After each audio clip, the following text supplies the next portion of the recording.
Hello दोस्तों, आप लोगों का मेरे चैनल यहाँ क्लासेस में स्वागत है। और आज की इस वीडियो में हम लोग जानेंगे कि जो हमारा इंद्रधनुष होता है कहते किसे हैं और इसे फिगर के सहित जानेंगे, क्योंकि यह बोर्ड एग्जाम 2026 में आ रहा है।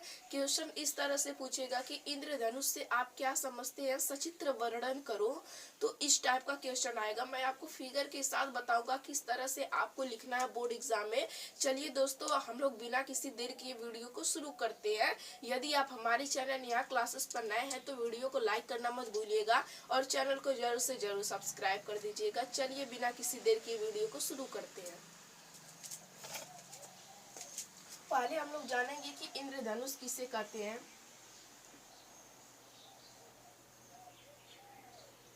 इंद्रधनुष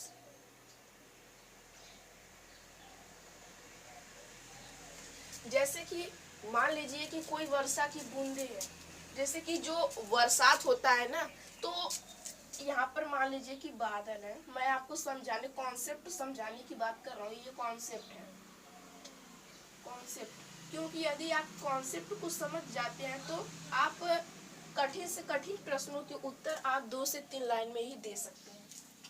यहाँ पर मान लीजिए यह बादल है, इससे वर्षा की बूंदें गिर रही हैं, घनघोर वर्षा हो रही है और इससे वर्षा की बूंदें गिर रही हैं।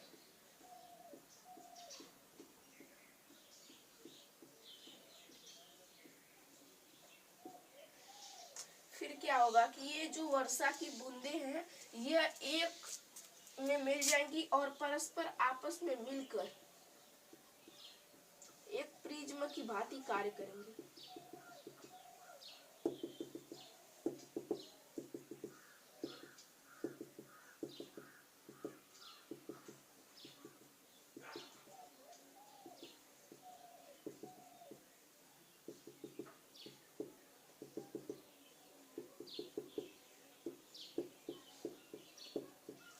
एक प्रिज्म की भांति कार्य करेंगे और इधर सूर्य है, ये चंदा, ये सूर्य मामा है। और इनसे चलने वाला प्रकाश इस प्रिज्म पर जब आएगा ना, प्रवेश करेगा, तो ये 7 रंगों में विभक्त हो जाएगा।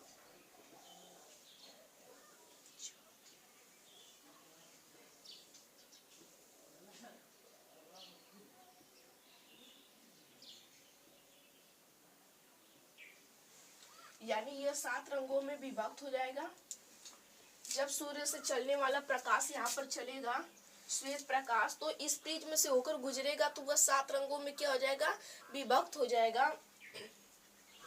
और हमें वृत्ताकार चाप के रूप में क्या दिखाई देने लगेगा, इंद्रधनुष दिखाई देने लगेगा। इसी को हम लोग इंद्रधनुष कहते हैं। आसमान में हमें वृत्ताकार चाप के रूप में एक आकृति दिखाई देती है जिसे हम लोग क्या कहते हैं, इंद्रधनुष कहते हैं। और इंद्रधनुष का निर्माण के लिए 2 चीजें आवश्यक है। कौन कौन सी चीजें, धूप का होना तथा बरसात का होना, दोनों चीजें आवश्यक है। आप कभी यह नहीं देखते होंगे कि केवल धूप ही हो रही है तो प्रिज्म का निर्माण, तो इंद्रधनुष का निर्माण नहीं हो जाता है। लेकिन ऐसा नहीं है। जब वर्षा और धूप दोनों एक साथ होंगे तभी क्या होगा, प्रिज्म का निर्माण होगा। क्योंकि जब इधर वर्षा हो रही है और इधर धूप निकल रहा है, तभी न इससे चलने वाला प्रकाश जब इन प्रिज्म से होकर गुजरेगा तो वह 7 रंगों में विभक्त हो जाएगा, जिससे कि इंद्रधनुष का निर्माण होगा। और एक टॉपिक याद रखिए कि जो इंद्रधनुष का निर्माण होता है ना, वो सदैव किसकी विपरीत दिशा में होता है, सूर्य की विपरीत दिशा में। यानी सूर्य इधर है तो इधर होगा, यानी इसके कभी भी आमने सामने की दिशा में जो इसका निर्माण नहीं होता। सदैव सूर्य की विपरीत दिशा में इसका क्या होता है, निर्माण होता है। बस यही सब चीजें आपको यहाँ पर लिखनी है। और मैं आपको फिगर भी बता दूंगा। ये फिगर नहीं है, मैं आपको समझाने का प्रयास कर रहा था, क्योंकि फिगर आप एक बार समझ जाएंगे तो अपने शब्दों में बनाकर लिख लेंगे। मैं यहाँ पर क्यों ना अच्छा अच्छा शब्द आपको लिखकर बताऊं तो भी आपको याद नहीं होगा। केवल आप कॉन्सेप्ट समझ जाएंगे तो आप पूरे प्रश्न को सॉल्व कर लेंगे। है कि जब वर्षा के मौसम में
पर आप सोचेंगे कि मैंने ये सब लिखा क्या है। अरे मैंने यह वही सब चीज लिखा है जो मैंने आपको अपने मुख के द्वारा बोलकर बताया है।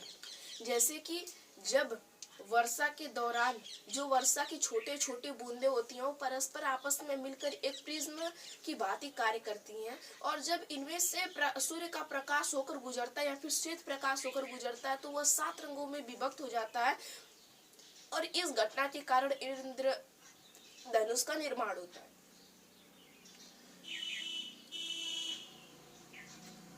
और इंद्रधनुष होता है वो आसमान में हमें वृत्ताकार चाप के रूप में सूर्य की सदैव विपरीत दिशा में दिखाई देता है, और इसके निर्माण के लिए एक तरफ वर्षा तथा एक तरफ सूर्य के प्रकाश का होना अनिवार्य है। बस वही सब चीजें मैंने लिख दिया। अब आपको फिगर भी बनाना है, कैसे मैं आपको बता रहा हूँ।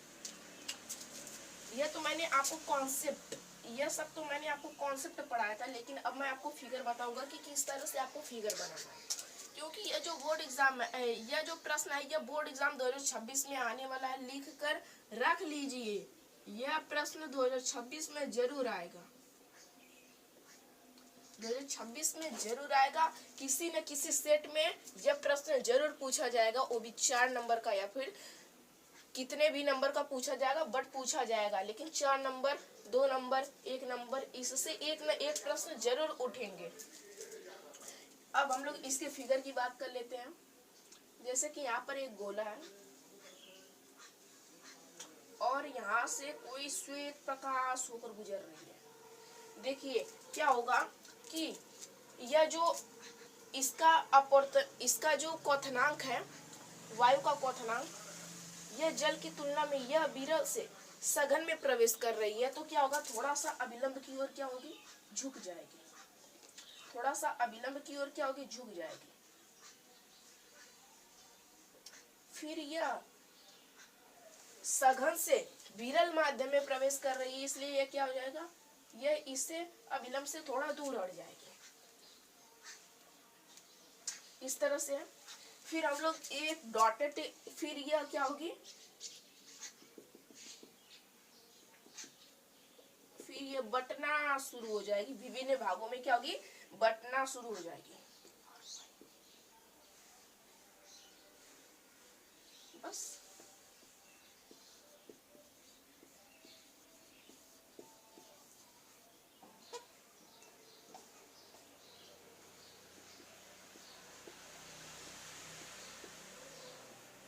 वर्षा की बूंदें, इसी तरह से आपको फिगर को ड्रॉ करना है, बस तो वह समझ जाएगा, केवल आपको इसी तरह से करना है। चलिए दोस्तों, आज की सेशन को यहीं पर एंड करते हैं और मिलते हैं किसी अगली वीडियो में नए टॉपिक के साथ। क्योंकि आज की सेशन को मैंने आपको बहुत ही तगड़ा कॉन्सेप्ट के साथ बताया है, और मुझे जैसे कि आशा है कि आप लोग के सामने यदि यह प्रश्न कहीं पर भी आएगा तो आप लोगों के जुबान पर इसका उत्तर होगा, क्योंकि यह प्रश्न मैंने आपको आसान शब्दों में बताया, वो भी कॉन्सेप्ट के साथ बताया है। एक बात भी रट्टा के लिए मैंने आपके लिए नहीं छोड़ा है, आपको हर एक पॉइंट मैंने समझाया है। चलिए आज की सेशन को यहीं पर एंड करते हैं।